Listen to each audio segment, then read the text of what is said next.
So I'm here today with Mike Imhoff, Emmy, down here in Murfreesboro in southern Illinois. We're looking at some of his cover crops. Mike, how long you been doing cover crops? Off and on 10 years. Gotcha. When did you start doing more diverse cover crops? 3 years ago. We started with it adding clovers in to try to get nutrients in front of our corn crop, and we went from there. We now plant, instead of just clovers in front of corn, we're using a cereal rye, oat, balanza, and crimson clover mix for them. Gotcha.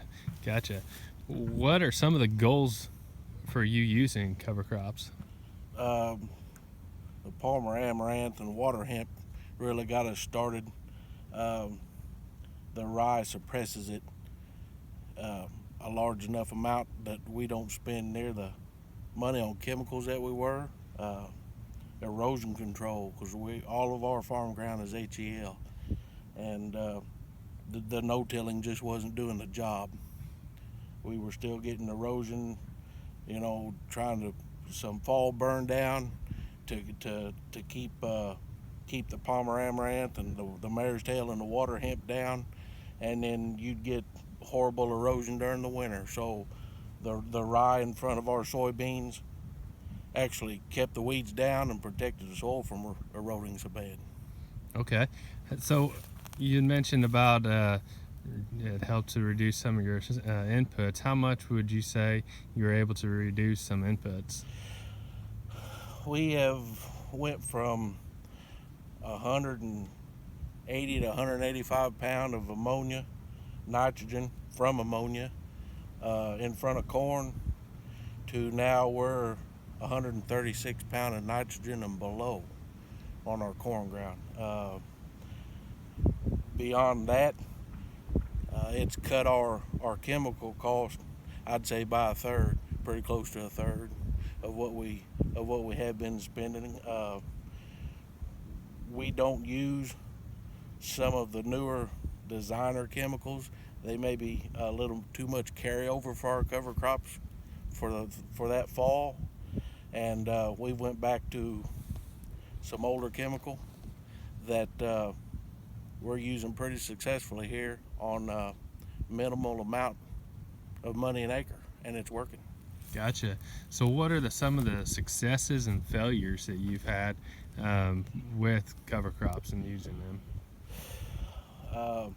Our seeding has been our biggest drawback, trying to figure out how to get it sowed timely. We've tried aerial application, broadcasting. We've drilled some. The drilling obviously has been our best, but time doesn't always allow for that.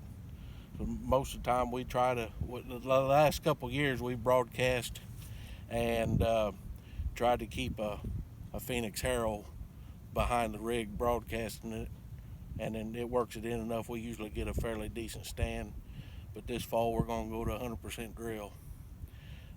We've aerial applied some. It works good in soybeans. It works better for us in 7.5-inch soybeans as it does our 20-inch corn. Too much canopy on 20-inch corn for aerial application. It doesn't work, not here. Gotcha. Okay. So we're saying that field is going to be going to corn next year? This year. Or yeah, this year. So what is in, how much, what was your rates of some of the products that you used in this field? We sowed 15 pound of oats. 20 pound of oats, 15 pound of cereal rye, 3 pounds of balanza clover, and 4 pounds of crimson clover into this. Okay. Last October. In October. Is there anything you would have done differently going forward that you're looking at now changing? Yeah, we're going to start adding a vetch as another legume into it. We'll also keep the clovers. We'll add a vetch because I think the vetch is maybe, from what I'm hearing, maybe a little more Winter hardy, a little more foolproof. It's a little more of a sure thing. You get more nitrogen out of a smaller veg plant than you will a small clover. We're also going to start adding, maybe instead of a cereal rye, adding a barley or a triticale in front of corn, a mix of 2 or 3 of them, and we're going to add rape, because I've had a horrible time trying to get radishes established here in front of the fall cold weather. We just don't get it. So we're going to try to use the rape to get the root structure that we can't get out of a radish. Okay. Have you used any annual ryegrass? We've not. My problem with annual ryegrasses is finding one that's pure enough that I think I can terminate it, not have a problem with it the following spring. We're going to start using some, because we've got some problems here that I think is going to alleviate. It will alleviate for us as far as compaction and water infiltration. I want the roots, and that's the only way I'm going to get it, I think. Absolutely. So I'm going to pan over here to an area that, as we can see, there's a difference in the green up on top of that hill a little bit. Can you explain what's going on up there?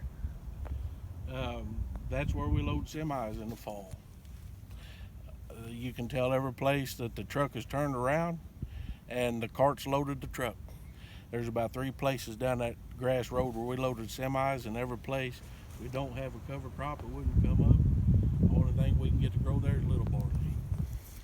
So the little barley is the only thing coming up, not hardly any cereal rye or... No, not where we loaded the trucks. You get very little clover here and there.